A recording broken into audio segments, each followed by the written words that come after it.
Olá, sejam bem-vindos. Estamos de volta. Este é o Fórum Veja, em São Paulo. Ao meu lado, o ministro Henrique Meirelles. Ministro, tudo bem? Tudo bem.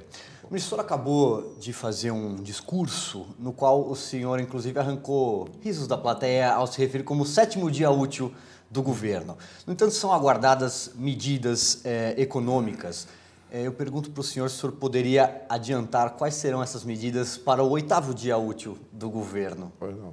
Como eu mencionei lá na minha fala para a plateia ilustre e numerosa da Veja, presente hoje, nós ainda temos longas 24 horas até a definição e o anúncio das medidas amanhã. O que eu posso dizer é que elas seguem 3 direções básicas.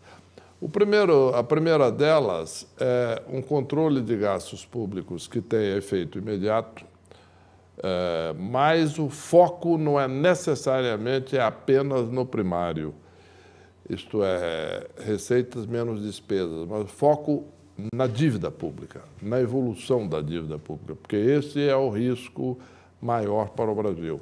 Quer dizer, uma dívida pública que vai atingir, se nada for feito, cerca de 80% do produto em poucos anos, e isto é insustentável para um país emergente como o Brasil, e principalmente porque uma subida de dívida nesta amplitude leva a um juro elevado, etc. Portanto, um custo de financiamento da dívida ainda maior.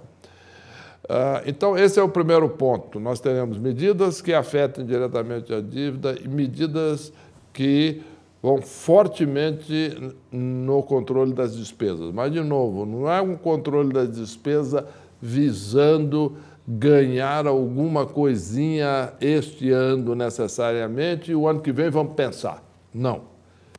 São medidas que funcionem para os próximos anos e, idealmente, para as próximas décadas.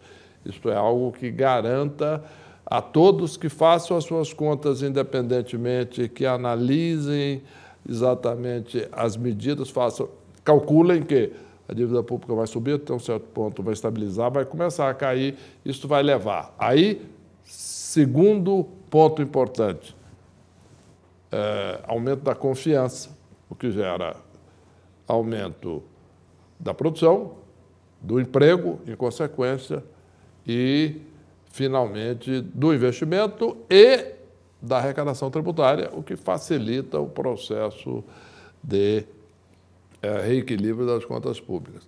Em resumo, a mensagem é aquela regra de ouro que já não está sendo seguida no Brasil há um certo tempo. Isto é, não se deve emitir dívida para pagar despesa corrente, apenas quando é necessário para pagar amortização de principal ou parte dos juros da própria dívida. E, finalmente, muito importante, é que, de fato, a população e todos estejam convencidos, e o governo e os políticos preparados e decididos e tomando medidas para que todos nós possamos, dentro de algum tempo, dizer, sentar e pensar. De equilíbrio fiscal, nunca mais. Na sexta-feira, o governo anunciou o tamanho do déficit, 170 bilhões de reais. Eu pergunto se esse número é o mais realista possível ou se ele pode estar superestimado, como alguns críticos, inclusive, afirmaram. O Brasil está num processo, e muitos desses críticos, eu acredito que eles estão passando por um processo de se reacostumar com a verdade.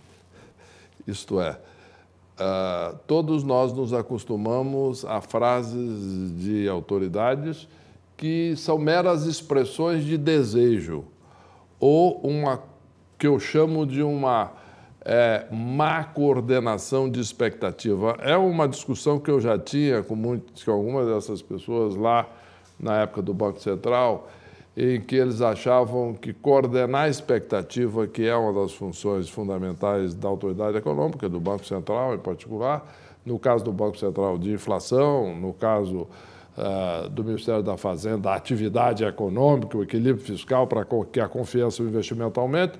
Mas naquela época eu já dizia, coordenar expectativa não depende de frases bombásticas ou enfáticas. Ela depende de medidas consistentes que gerem credibilidade de maneira que todos acreditem que a ação da autoridade vai levar, no caso da política monetária, a controlar a inflação. A mesma coisa que eu disse em relação à evolução da dívida pública. Portanto, esta é a mensagem fundamental. No caso do número, que é o objeto da sua pergunta, existem muitas incertezas no processo, não é? Que são inevitáveis. Por exemplo, quanto haverá, de fato, de entrada de recursos objeto de repatriação de capitais, a chamada regularização?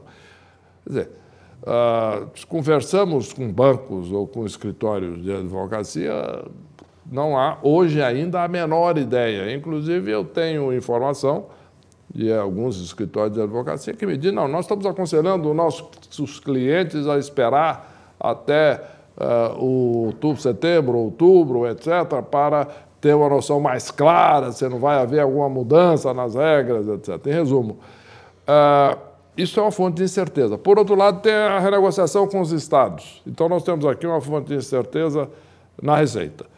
Na negociação com os estados, uma fonte de incerteza. Aproveito para perguntar, então, já que você está falando dos estados, é possível uma moratória? Não, a ideia é não ter moratória, tá certo? A ideia é que se viabilize a situação dos estados, e isso já está levado em conta nas contas, né? Então, nós tivemos uma série de estimativas a mais realista possível, como qualquer previsão econômica. No caso dos estados, a mesma coisa. Vamos fazer uma negociação dura, principalmente em leis e medidas de responsabilidade fiscal nos estados, para assegurar que não venha a se repetir essa situação. Então, nós estaremos vinculando uma parte a decisões que são do Executivo Estadual e uma parte que são decisões das Assembleias Legislativas, de maneira que nós tenhamos, de fato, um ajuste fiscal permanente dos estados, que será o próximo passo da economia brasileira e na estrutura do Estado brasileiro, na minha opinião. Então, minha última pergunta, ministro. Dá para imaginar quanto tempo vai levar para o país retomar o crescimento e a consequente geração de empregos? Isso vai depender muito da rapidez da aprovação das medidas pelo Congresso, porque algumas medidas são medidas administrativas, serão imediatas, né? Mas as medidas de longo prazo, aquelas que têm efeito duradouro, aquelas que de fato vão gerar confiança no equilíbrio das contas públicas, e depois das medidas seguintes que apresentaremos, os reestruturantes ou estruturantes, medidas para, de fato, promover o crescimento, são medidas que vão depender da aprovação do Congresso Nacional, e a minha expectativa é positiva. Eu espero que essas medidas sejam aprovadas com relativa rapidez no Congresso, a sociedade espera isso, mas, evidentemente, esse ritmo vai ser fundamental para se definir a recuperação das expectativas. Em 2003, por exemplo, quando eu tive a minha primeira experiência nessa situação, o que já existia, a estrutura institucional com a lei da responsabilidade fiscal, a época, etc. Então, meta de inflação. Então, nós fizemos uma política monetária muito forte, dura, uma política fiscal também de ajuste dura, mas aí pôde-se, na época, se concentrar em atitudes administrativas ou do Banco Central, de decisões de política monetária ou da Fazenda, medidas discricionárias, de maneira que a confiança pode voltar muito rápido, né? Eu me lembro, para terminar, que em julho de 2003, era no 7º mês, né?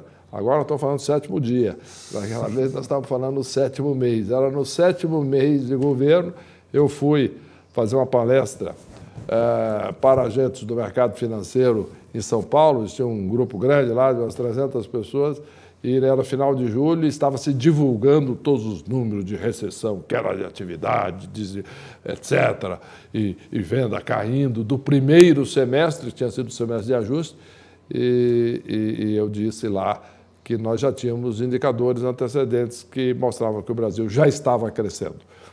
E algumas pessoas comentaram até com o jornal, puxa vida, mas o Henrique Meirelles sempre foi um homem conservador, um homem muito prudente, de repente ele ficou otimista, está prometendo coisas aqui que é quase impossível que aconteça. Bom, a história mostrou que o Brasil começou a crescer exatamente em julho de 2003. Portanto, os números eram reais, portanto, a confiança voltou muito rápido. De novo, agora vai depender muito das ações legislativas. Muito bem, ministro, agradeço pela gentileza. Muito obrigado. Este é o Fórum Veja, nós voltamos em instantes. Até já.